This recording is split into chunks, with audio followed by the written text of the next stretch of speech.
ಜನನಿ news ಚಾನೆಲ್ಗೆ like ಮಾಡಿ, subscribe ಮಾಡಿ, ಶೇರ್ ಮಾಡುವ ಮೂಲಕ ನಮ್ಮ ಚಾನೆಲ್ಗೆ ಸಹಕರಿಸಿ. ಹೆಚ್ಚಿನ ಮಾಹಿತಿಗಾಗಿ ಸಂಪರ್ಕಿಸಿ ಹರಿಚಿನ್. ಸಾಮಾಜಿಕ, ಆರ್ಥಿಕ ಮತ್ತು ರಾಜಕೀಯ ನ್ಯಾಯ, ವಿಚಾರ, ಅಭಿವ್ಯಕ್ತಿ, ವಿಶ್ವಾಸ, ಧರ್ಮಶ್ರದ್ಧೆ ಮತ್ತು ಉಪಾಸನಾ ಸ್ವಾತಂತ್ರ್ಯ, ಸ್ಥಾನಮಾನ ಹಾಗೂ ಅವಕಾಶ ಸಮಾನತೆ ದೊರೆಯುವಂತೆ ಮಾಡಲು ಮತ್ತು ವ್ಯಕ್ತಿ ಗೌರವವನ್ನು, ರಾಷ್ಟ್ರದ ಏಕತೆಯನ್ನು ಹಾಗೂ ಅಖಂಡತೆಯನ್ನು ಸುನಿಶ್ಚಿತಗೊಳಿಸಿ ಅವರಲ್ಲಿ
ನಾನು ನನ್ನ ಇಡೀ ಸಮುದಾಯದಲ್ಲಿ ವಿನಂತಿ ಮಾಡಿಕೊಳ್ಳೋದೇನು ಅಂತ ಹೇಳಿದ್ರೆ, ಇಸ್ಲಾಮಿನ ಮೂಲ ಆಶಯವೇ ಸಮಾನತೆ.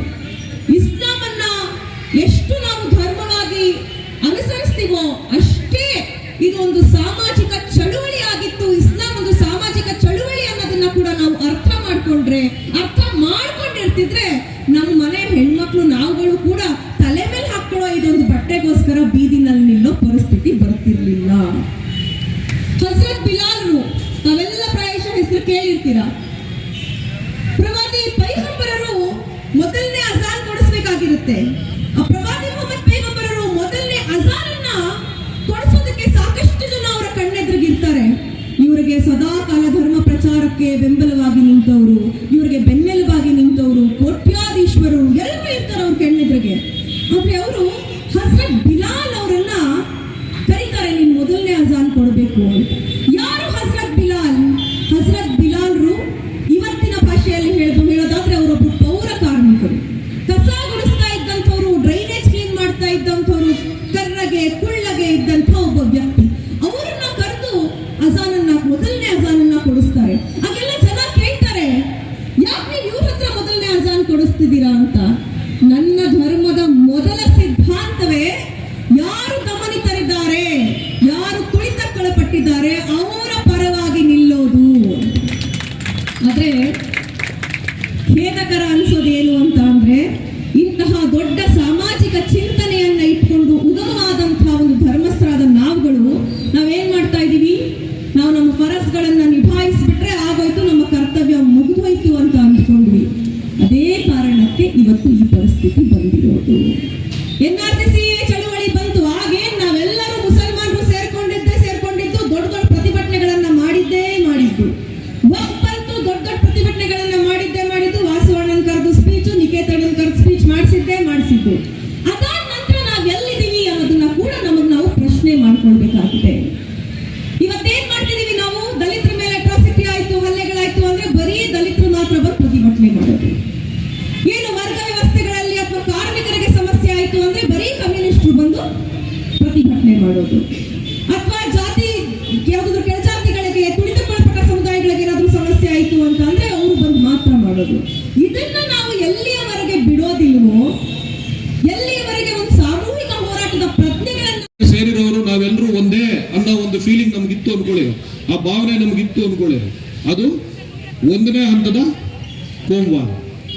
ಎರಡನೇ ಹಂತದ ಕೋಮುವಾದ ಯಾವಪ್ಪ ಅಂತಂದ್ರೆ ಇನ್ನೊಂದು ಜಾತಿ, ಇನ್ನೊಂದು ಧರ್ಮದ ಈ ರಾಜಕೀಯ, ಆರ್ಥಿಕ ಮತ್ತು ಸಾಮಾಜಿಕ ಅವಶ್ಯಕತೆಗಳು ಬೇರೆ, ನಮ್ಮ ಜಾತಿ ಬೇರೆ. ಅರ್ಥ ಆಗ್ತಾ ಇದೆಯಲ್ಲ? ಅವ್ರು ಬೇರೆ, ಅವ್ರದ ಹಿತಾಸಕ್ತಿಗಳೇ ಬೇರೆ, ನಮ್ಮ ಹಿತಾಸಕ್ತಿಗಳೇ ಬೇರೆ ಅಂತಕ್ಕಂಥದ್ದು ಎರಡನೇ ಹಂತದ ಕೋಮುವಾದ. ಮೂರನೇ ಹಂತದ ಕೋಮುವಾದ ಯಾವುದು ಅಂತಂದ್ರೆ, ಆ ಇನ್ನೊಂದು ಜಾತಿ ಮತ್ತು ಈ ಜಾತಿ ಇವೆರಡರ ನಡುವೆ ವೈರುಧ್ಯ ಇದೆ, ಅವರು ನಮ್ಮ ವೈರಿಗಳು, ನಮ್ಮ ಶತ್ರುಗಳು ಅಂತ ಭಾವಿಸ್ತಕ್ಕಂಥದ್ದು ಮೂರನೇ ಹಂತ. ಈಗ ನಾವು ಮಾತಾಡ್ತಾ ಇರ್ತಕ್ಕಂಥ RSS ಆಗಿರಲಿ ಅಥವಾ ಬೇರೆ ಯಾವುದೇ ಒಂದು ಕೋಮುವಾದಿ ಸಂಘಟನೆ ಆಗಿರಲಿ, ಅವರು ಆ ಮೂರನೇ ಹಂತವನ್ನ ದಾಟಿ ಇನ್ನೊಂದು ಹಂತಕ್ಕೆ ಹೋದಂಗಿದ್ದಾರೆ. ಅವರು ಶತ್ರುಗಳನ್ನ ಗುರುತಿಸ್ಕೊಂಡ್ಬಿಟ್ಟಿದ್ದಾರೆ. ಇವರು ನಮಗೆ ಶತ್ರುಗಳು ಅಂತಾರೆ, ಇನ್ನೊಬ್ಬರು ಶತ್ರುಗಳು ಅಂತಾರೆ. ಈಗ ಹಿಂದೂ ಧರ್ಮ ಅಂತಾರೆ, ಹಿಂದೂ ಧರ್ಮದಲ್ಲಿ ಮತ್ತೆ ದಲಿತರ ಶತ್ರುಗಳು ಅಂತಾರೆ, ಬೇರೆ ಬೇರೆ ಜಾತಿಗಳವ್ರ ಶತ್ರುಗಳು ಅಂತಾರೆ. ಹೌದಲ್ಲ? ಆದ್ರೆ ನಾವೇನಿದೀವಿ, ನಮ್ಮಲ್ಲೂ ಕೂಡ ಒಂದು ಜಾತಿ, ಒಂದು ಸಮುದಾಯಕ್ಕೆ ಸೇರಿರೋರು ನಾವು ಒಂದೇ ಅನ್ನೋ ಭಾವನೆ ನಮ್ಮಲ್ಲಿಲ್ವಾ? ನಮ್ಮ ಹಿತಾಸಕ್ತಿಗಳು ಬೇರೆ, ಅವರ ಹಿತಾಸಕ್ತಿಗಳು ಬೇರೆ ಅನ್ನೋ ಭಾವನೆ ನಮ್ಮಲ್ಲಿ ಇದೆಯಾ ಇಲ್ವಾ? ಹೀಗಾಗಿ ಏನಾಗಿದೆ ಅಂತಂದ್ರೆ, ನಾವು ಅವರು 3 ಮೆಟ್ಲಿದ್ರೆ ಇದಕ್ಕೆ 2 ಮೆಟ್ಲು ನಾವು ಆಲ್ರೆಡಿ ಹತ್ಬಿಟ್ಟಿದ್ದೀವಿ. ಈ 2 ಮೆಟ್ಲು ಭಾರತದ ಸಮಾಜದ ಒಂದು ನಿರ್ಮಾಣದ ವ್ಯವಸ್ಥೆಯಲ್ಲೇ ನಮ್ಮನ್ನು ಬೆಳೆಸ್ಬಿಡುತ್ತದೆ. ಈ ಎಷ್ಟೇ ವಿಚಾರವಂತ, ಎಷ್ಟೇ ಪ್ರಗತಿಪರ ಏನೇ ಆಗಿದ್ರು ಕೂಡ ಈ ಸಮಾಜದ ಒಂದು ಭಾಗವಾಗಿ ನೀನು ಜೀವನ ಮಾಡಬೇಕಾದ್ರಿಂದ, ಈ ಸಮಾಜವನ್ನು ಕಟ್ಟಿರ್ತಕ್ಕಂಥದ್ದು ಶ್ರೇಣೀಕೃತ ಜಾತಿ ವ್ಯವಸ್ಥೆಯಿಂದ ಇವತ್ತು ನಾವು ಎಲ್ಲೋ ಒಂದು ಕಡೆ ಅದರಲ್ಲಿ ತೆಗೆದುಕೊಂಡು ಈ ಒಂದು ಭಾವನೆಯಲ್ಲಿ ನಾವು ಇದ್ದೀವಿ. ಸೊ ಅಲ್ಲಿಂದ ಈ ಇರೋರಿಗೆ, ಈ ಪ್ರಗತಿಪರರಿಗೆ, ಇಲ್ಲಿ ಕೂತ್ಕೊಂಡಿರೋರು ನಮಗೇನು ಭಯ ಅಂದ್ರೆ, ಆ 2ನೇ ಸ್ಥಾನದಿಂದ ಬಿದ್ದರೆ ನಾವು 0. ಈಗ ನಾವು ಕೆಳಗೆ ಬೀಳ್ದಿದ್ರೆ ಅವ್ರನ್ನ ಎದುರಿಸಕ್ ಸಾಧ್ಯ ಇಲ್ಲ, ಅದು ಅರ್ಥ ಮಾಡ್ಕೊಂಬಿಡಿ. ಅದನ್ನ ಹೇಳಕ್ ಇಷ್ಟೊತ್ತು ಮಾತಾಡ್ತಾ ಇದ್ದೀನಿ. 2ನೇ ಮೆಟ್ಲು ಏನ್ ಹತ್ತಿದೀವಿ, ಈಗ ಅವರೆಲ್ಲರೂ ಈಗ ಮೊನ್ನೆ ಇಲ್ಲಿ ಪಥಸಂಚಲನ ಮಾಡಿದ ಮೇಲೆ ನಾವು ಇವತ್ತು ಇಲ್ಲಿ ಸೇರಿದೀವಿ, ನಿಜನಾ? ಆ ಪಥಸಂಚಲನವನ್ನ ಮಾಡಿರ್ತಕ್ಕಂಥವ್ರು ಜನರು ಯಾರವರು? ನಮ್ಮ ಮಧ್ಯೆ ಬೆಳೆದಂಥವ್ರು ನಮ್ಮ ಮಕ್ಕಳೇ ಅಲ್ವಾ, ನಮ್ಮ ಜನನೇ ಅಲ್ವಾ? ಅವ್ರಿಗೂ ನಮಗೇನು ವ್ಯತ್ಯಾಸ ಅಂತಂದ್ರೆ, ಅವರು ಕ್ರೌರ್ಯವನ್ನು ಪ್ರದರ್ಶಿಸ್ತಾ ಇದ್ದಾರೆ, ನಾವು ಕ್ರೌರ್ಯವನ್ನು ಪ್ರದರ್ಶಿಸ್ತಾ ಇಲ್ಲ. ನಾವು ಇದೀವಿ, ನಮ್ಮ ಜೊತೆ ನೀವು ಇದೀರಿ ಅಂತ ಇದೀವಿ. ಅದು ಇವತ್ತಿನ ಒಂದು ಸ್ಟೇಜ್, ಇವತ್ತಿನ ಒಂದು ಕಾಲಘಟ್ಟ. ನಾಳೆ ನಮ್ಮಲ್ಲಿರೋರ್ಗೆ ಏನ್ ಬುದ್ಧಿ ಬರುತ್ತೋ? ಯಾಕೆಂದ್ರೆ 2ರಿಂದ 3 ಹತ್ರ ಅಲ್ವಾ?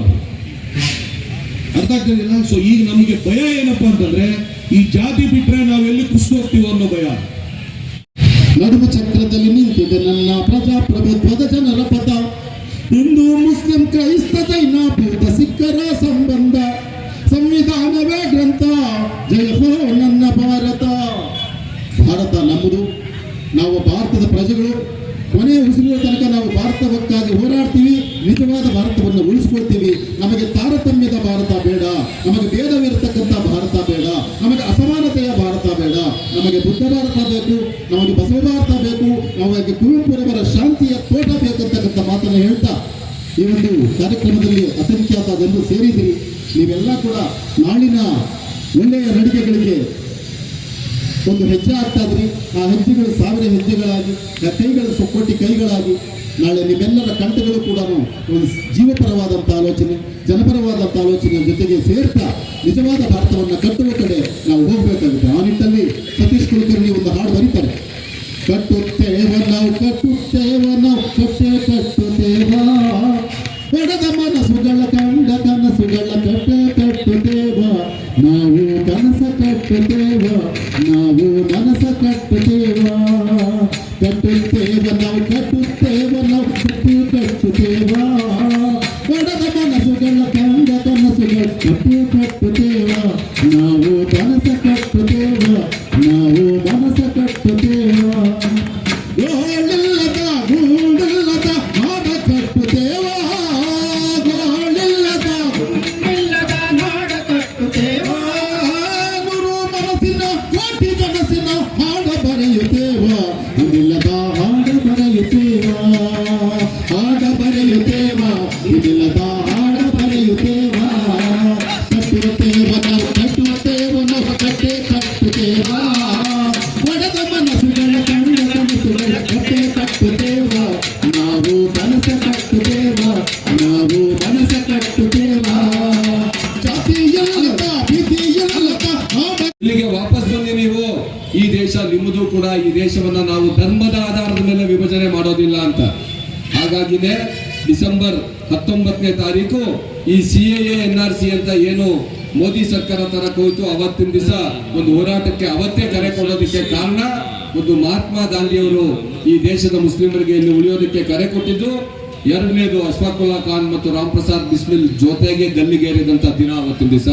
ಇದು ಈ ದೇಶದ ಇತಿಹಾಸ, ಇದು ಈ ದೇಶದ ರಾಷ್ಟ್ರವಾದ ಮತ್ತು ಈ ರಾಷ್ಟ್ರವಾದಕ್ಕೂ RSSಗೂ ಯಾವುದೇ ಸಂಬಂಧ ಇಲ್ಲ. ಇದನ್ನ ಗೌರಿಬಿದನೂರು ತಾಲೂಕಿನ ಜನತೆ ನಾವು ಅರ್ಥ ಮಾಡ್ಕೊಂಡಿದ್ದೀವಿ. ಅರ್ಥ ಮಾಡ್ಕೊಂಡಿರೋದ್ರಿಂದ ವಿಜಯೋತ್ಸವದಲ್ಲಿ ನಾವು ಪ್ರಾಣ ಕೊಟ್ಟು ಈ ದೇಶದ ಸ್ವಾತಂತ್ರ್ಯ ಚಳವಳಿಯಲ್ಲಿ ಭಾಗವಹಿಸಿದ್ರಿಂದ ಈ ದೇಶದ ರಾಷ್ಟ್ರವಾದದ ಅಭಿವ್ಯಕ್ತಿ ಆಗಿರುವಂತಹ ಸಂವಿಧಾನವನ್ನ ನಮ್ಮ ಎದೆಗೆ ನಾವು ಒಪ್ಪಿಕೊಂಡು ಹೇಳ್ತೀವಿ. ಈಗಾಗಲೇ ಹೇಳಿದೀವಿ, ಇಲ್ಲಿ ನಾವು ವಿಷ ಹರಡೋದಕ್ಕೆ ಬಿಡೋದಿಲ್ಲ. ಯಾಕಂದ್ರೆ ನೀವು ರಾಷ್ಟ್ರವಾದಿಗಳು ಅಲ್ಲ, ನೀವು ಹಿಂದೂಗಳು ಅಲ್ಲ, ನೀವು ಹಿಂದೂ ಪರನೂ ಇಲ್ಲ. ಈ ನಾಡಿನಲ್ಲಿ ನಾವು ನಮ್ಮ ಒಂದು ಸ್ವಾತಂತ್ರ್ಯ ಚಳವಳಿಯನ್ನ ಮುಂದುವರಿಸ್ತೇವೆ ಅನ್ನುವಂತ ಒಂದು ಸಂದೇಶವನ್ನ ನಾವು ಕೊಡಬೇಕಿದೆ. ಆ ಸಂದೇಶ ಕೊಡೋದಕ್ಕಾಗಿ ಸಂವಿಧಾನ ಸೌಹಾರ್ದದ ವೇದಿಕೆ ಈ ಕಾರ್ಯಕ್ರಮ ಏನು ಹಮ್ಮಿಕೊಂಡಿದ್ದೀರಿ, ನಿಮಗೆ ಇನ್ನೊಂದ್ಸರಿ ಹೃತ್ಪೂರ್ವಕವಾಗಿ ನಾನು ಧನ್ಯವಾದಗಳನ್ನು ಅರ್ಪಿಸ್ತಾ ನನ್ನ ಮಾತನ್ನು ಮುಗಿಸ್ತೀನಿ. ಧನ್ಯವಾದಗಳು. ಸಂವಿಧಾನ ಸೌಹಾರ್ದತಾ ವೇದಿಕೆ ಗೌರಿಬಿದನೂರು ಈ ಒಂದು ಆಯೋಜನೆ ಮಾಡಿದಾಗ ಎಲ್ಲ ಜಾತಿಯ ಮುಖಂಡರು, ಎಲ್ಲ ಸಮುದಾಯದ ಮುಖಂಡರು ಸೇರಿ ಈ ಒಂದು ಕಾರ್ಯಕ್ರಮ ಮಾಡಬೇಕು, ಸಂವಿಧಾನದ ಆಶಯ ತತ್ವಗಳನ್ನು ನಾವು ಜನಗಳ ಮುಂದೆ ಹೇಳಬೇಕು ಅಂತ ಹೇಳ್ಬಿಟ್ಟು ಈ ಒಂದು ಸಂದರ್ಭದಲ್ಲಿ ಈ ಗೌರಿಬಿದನೂರಿನ ನಾಗರಿಕ ಬಂಧುಗಳೇ ಹಾಗೂ ಕಾರ್ಯಕ್ರಮದ ಎಲ್ಲ ಗಣ್ಯ ವ್ಯಕ್ತಿಗಳೇ ಹಾಗೂ ಎಲ್ಲ ಮೂಲೆ ಮೂಲೆಗಳಿಂದ ಬಂದಿರತಕ್ಕಂತಹ ಎಲ್ಲ ನನ್ನ ಅಕ್ಕ ತಂಗಿಯರೇ, ನನ್ನ ತಮ್ಮಂದಿರೇ, ಇವಾಗ ನಾವು ಈ ಒಂದು ಸಂದರ್ಭದಲ್ಲಿ ಒಂದು ಸಂದೇಶವನ್ನು ಏನು ನೀಡ್ತಾ ಇದ್ದೀವಿ ಅಂದರೆ, ಯಾವುದೇ ಒಂದು ಜಾಗದಲ್ಲಿ ಎಲ್ಲ ಸಮುದಾಯಗಳ, ದಲಿತರಾಗ್ಬೋದು, ಕ್ರೈಸ್ತರಾಗ್ಬೋದು, ಮುಸ್ಲಿಮರಾಗ್ಬೋದು, ಪ್ರತಿಯೊಂದು ನಮ್ಮ ಸಮುದಾಯಗಳಲ್ಲಿ ಎಲ್ಲನ್ನ ಒಂದು ದೌರ್ಜನ್ಯಕ್ಕೆ ಒಳಗಾದಾಗ ನಮ್ಮ ಎಲ್ಲ ತಾಲೂಕಿನ ಮುಸ್ಲಿಂ ಸಮುದಾಯದ ಪರವಾಗಿ ಈ ಒಂದು ವೇದಿಕೆಯಲ್ಲಿ ನಾನು ಎಲ್ಲ ದೌರ್ಜನ್ಯಗಳಲ್ಲಿ ಎಲ್ಲಿ ದೌರ್ಜನ್ಯ ನಡೀತದೋ ಅಲ್ಲಿ ನಾವು ಎಲ್ಲರ ಒಟ್ಟಿಗೆ ಸಂವಿಧಾನದ ಅಡಿಯಲ್ಲಿ ನಾವು ಕೈ ಜೋಡಿಸ್ತೀವಿ ಅಂತ ಹೇಳ್ಬಿಟ್ಟು ಈ ಸಂದರ್ಭದಲ್ಲಿ ಘೋಷಿಸುತ್ತಾ ಎಲ್ಲರಿಗೂ ವಂದಿಸುತ್ತಾ ನನ್ನ ಎರಡು ಮಾತುಗಳನ್ನು ಮುಗಿಸ್ತಾ ಇದ್ದೀನಿ. ಜೈ ಹಿಂದ್, ಜೈ ಕರ್ನಾಟಕ, ಜೈ ಸಂವಿಧಾನ.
ಗೌಡಲಿಂಗಾಚಾರಿ ಊಟ ಮಾಡ್ತಿದ್ದ ಅನ್ನೋದು ನಮ್ಮ ಅಪ್ಪನಿಗೆ ಯಾರೋ ಬಂದು ಹೇಳ್ಬಿಟ್ರು. ಅದಕ್ಕೆ ನಮ್ಮ ಅಪ್ಪ ನನ್ನನ್ನ ಕಪಾಳ ಕೂಡ ಮನೆಯಿಂದ ಹೊರಗಾಕ್ತ. ನಾನು ಜನವಾರಕ್ಕಿಂತ ಆಚೆ ಬಿಸಾಡಿ ನಾನು ಸ್ನೇಹಕ್ಕೋಸ್ಕರ ಜಾತಿ ಬಿಟ್ಟು ಸ್ವಾಮಿ, ಹಿಂಗಾಗಿ ನಾನು ದಲಿತ ಸಂಘರ್ಷ ಸಮಿತಿಲಿದ್ದೀನಿ ಅಂತ ಹೇಳಿದ್ರು. ನಾನು ಹೇಳೋದು ಇದು ಭಾರತ, ಇದು ಭಾರತ. ಈ ಭಾರತವನ್ನು ಕಟ್ಟೋದಕ್ಕೋಸ್ಕರ ಬಸವಣ್ಣ ಹೋರಾಟ ಮಾಡಿದ್ದು, ಈ ಭಾರತವನ್ನು ಕಟ್ಟೋದಕ್ಕೋಸ್ಕರ ಕುವೆಂಪು ಅವರು ಹೋರಾಟ ಮಾಡಿದ್ದು, ಈ ಭಾರತವನ್ನ ಕಟ್ಟೋದಕ್ಕೋಸ್ಕರ ಇಡೀ ಶರಣ ಸಾಹಿತ್ಯ ಸೃಷ್ಟಿಯಾಗಿದ್ದು, ಈ ಭಾರತವನ್ನ ಕಟ್ಟೋದಕ್ಕೋಸ್ಕರ ನಮ್ಮ ಕಣ್ಣೆದುರುಗಡೆ ಒಬ್ಬ ದಾರ್ಶನಿಕರಾಗಿ, ಒಬ್ಬ ಅದ್ಭುತವಾದ ವ್ಯಕ್ತಿಯಾಗಿ ಒಬ್ಬ ಗಾಂಧಿ, ಕುವೆಂಪು, ಒಬ್ಬ ಅಂಬೇಡ್ಕರ್ ನಮ್ಮ ಕಣ್ಮುಂದೆ ಹೋರಾಟ ಮಾಡ್ತಿರೋದು. ಆದ್ರೆ ಗೋಳ್ವಲ್ಕರ್ ಅವರು ಕಟ್ಟೋಕೆ ಹೊರಟ ಭಾರತ ಯಾವುದು? ಗೋಳ್ವಲ್ಕರ್ ಅವರು ಕಟ್ಟೋಕೆ ಹೊರಟ ಭಾರತ ಯಾವುದು? ಆದ್ರೆ ಸಾವರ್ಕರ್ ಅವರು ಕಟ್ಟೋಕೆ ಹೊರಟಂತ ಭಾರತ ಯಾವುದು? ಆದ್ರೆ ಹೆಡ್ಗೇವಾರ್ ಅವರು ಕಟ್ಟೋಕೆ ಹೊರಟಂತ ಭಾರತ ಯಾವುದು? ಅವ್ರು ಈ ಭಾರತವನ್ನು ಕಟ್ಟಕ್ಕೆ ಹೊರಲಿಲ್ಲ. ಅವ್ರು ಈ ಭಾರತವನ್ನು ಕಟ್ಟಕ್ಕೆ ಹೊರಲಿಲ್ಲ. ಯಾವ ಭಾರತವನ್ನ ಬಸವಣ್ಣ ಕಟ್ಟಕ್ಕೆ ಹೊರಟನೋ, ಯಾವ ಭಾರತವನ್ನ ಕುವೆಂಪು, ನಾರಾಯಣಗುರು, ಗಾಂಧಿ, ಅಂಬೇಡ್ಕರ್, ಯಾವ ಭಾರತವನ್ನ ಸಾಮ್ರಾಟ್ ಅಶೋಕ ಅವರೆಲ್ಲರೂ ಕಟ್ಟೋದಕ್ಕೋಸ್ಕರ, ಯಾವ ಭಾರತಕ್ಕೋಸ್ಕರ ಭಗವಾನ್ ಬುದ್ಧ ಇಡೀ ಭಾರತವನ್ನ ಸಂಚರಿಸಿದ್ರು, ಅವರು ಕಟ್ಟಿದ ಭಾರತದ ತದ್ವಿರುದ್ಧವಾದ ಭಾರತವನ್ನು ಕಟ್ಟಕ್ಕೆ ಸಾವರ್ಕರ್, ಗೋಳ್ವಲ್ಕರ್ ಕೆಲಸ ಮಾಡಿದ್ರು. ಇವತ್ತು ನಮಗೆ ಅರ್ಥ ಆಗಬೇಕಾಗಿದೆ ಭಾರತ ಅಂದ್ರೆ ಏನು. ಸ್ವಾತಂತ್ರ್ಯ ಪೂರ್ವದಲ್ಲಿ ಪಂಡಿತ್ ನೆಹರು ಅವರು ಒಂದು ಬೃಹತ್ ಸಭೆಗೆ ಘೋಷಣೆ ಮಾಡಿದ್ರು.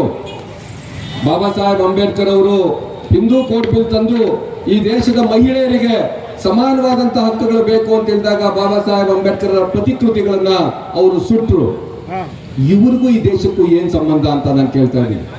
ಈ ದೇಶದ ರಾಷ್ಟ್ರವಾದವನ್ನ ನಮ್ಮ ದೇಶದ ಸಂವಿಧಾನದ ಮುನ್ನುಡಿ ಪ್ರತಿಬಿಂಬಿಸುತ್ತೆ. ಆದ್ರೆ ಯಾವ ಮುನ್ನುಡಿಯನ್ನ ನಾವೀಗೆಲ್ಲರೂ ಕೂಡ ಸಂಕಲ್ಪ ತೊಟ್ಟು ಇದು ನಮ್ದು ಅಂತ ಹೇಳಿದ್ವಿ, ಇದು ಈ ದೇಶದ ರಾಷ್ಟ್ರವಾದ. ಆದ್ರೆ ಈ ರಾಷ್ಟ್ರವಾದಕ್ಕೂ RSSಗೂ ಸಂಬಂಧ ಇಲ್ಲ. ಯಾವತ್ತೂ ಕೂಡ RSS ರಾಷ್ಟ್ರವಾದ, ರಾಷ್ಟ್ರೀಯತೆ ಅಂತ ಮಾತಾಡೋದಕ್ಕೆ ಅವ್ರಿಗೆ ಹಕ್ಕೇ ಇಲ್ಲ. ಆದರೂ ನಾವು ನಂಬ್ಕೊಳ್ತೀವಿ RSSನವರು ಅಂದ್ರೆ ದೇಶಭಕ್ತರು ಅಂತ ಬಹಳ ಜನ ನಂಬ್ಕೊಳ್ತಾರೆ. RSS ಅನ್ನ ವಿರೋಧಿಸುವ ರಾಜಕೀಯ ಪಕ್ಷದವರು ಕೂಡ RSSನವರು ದೇಶಭಕ್ತರು ಇರಬೇಕು ಅಂತ ಅನ್ಕೊಳ್ತಾರೆ. ಈ ದೇಶದ ಸ್ವಾತಂತ್ರ್ಯ ಚಳವಳಿಯಲ್ಲಿ ಇಲ್ಲದೆ ಇದ್ದವರು, ಈ ದೇಶದ ಹುಟ್ಟಿನಲ್ಲಿ ಇಲ್ಲದೆ ಇದ್ದಂಥವರು ಈ ದೇಶದಲ್ಲಿ ಯಾವ ರೀತಿಯಲ್ಲಿ ಅವರು ರಾಷ್ಟ್ರಭಕ್ತರಾಗಕ್ಕೆ ಸಾಧ್ಯ? ಅದೇ ರೀತಿಯಲ್ಲಿ ಕಾರ್ಮಿಕ ಹೋರಾಟಗಾರರಾಗಿರ್ತಕ್ಕಂತಹ ನಾವು ಗೌರಿಬಿದನೂರು ತಾಲೂಕಿನಲ್ಲಿ ಕಾರ್ಮಿಕರ ಪರವಾಗಿ, ರೈತರ ಪರವಾಗಿ ಹಲವಾರು ಹೋರಾಟಗಳನ್ನು ಮಾಡಿಕೊಂಡು ಬಂದಿದ್ದೇವೆ.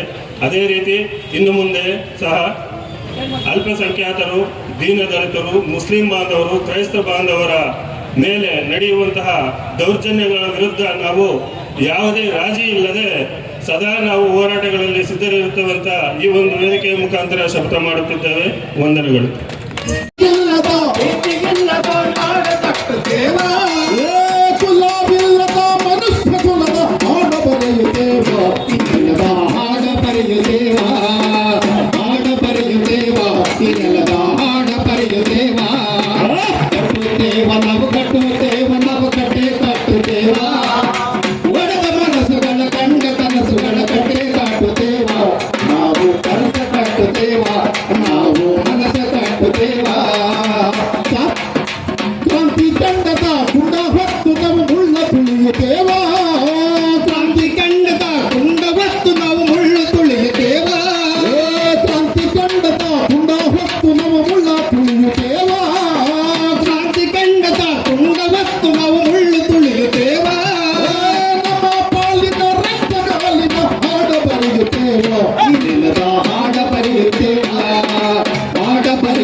ಇವತ್ತು ಏನು ನಮ್ಮ ತಾಲೂಕಿನಾದ್ಯಂತ ಯಾವುದೇ ರೀತಿಯಾದಂಥ ದಲಿತ, ಕಾರ್ಮಿಕ, ಹಿಂದುಳಿದ ವರ್ಗ ಮತ್ತು ಎಲ್ಲ ರೀತಿಯಾದಂಥ ಅಲ್ಪಸಂಖ್ಯಾತರು ಸಹ ಯಾವುದೇ ದೌರ್ಜನ್ಯ ಆದರೆ ಅವರ ಪರವಾಗಿ ರೈತ ಸಂಘ ಮತ್ತು ರೈತ ಎಲ್ಲರೂ ಸಹ ಒಗ್ಗಟ್ಟಾಗಿರ್ತೀವಿ, ನೀವು ಬೆಂಬಲವಾಗಿರ್ತೀವಿ ಅಂತ ಈ ಮುಖಾಂತರ ನಾನು ವೇದಿಕೆಯಲ್ಲಿ ಮುಂಭಾಗಿಲಿರುವಂಥ ಎಲ್ರಿಗೂ ಮತ್ತು ತಾಲೂಕಿನ ನಾಗರಿಕರು ತಿಳಿಸ್ತೇನೆ. Thank you.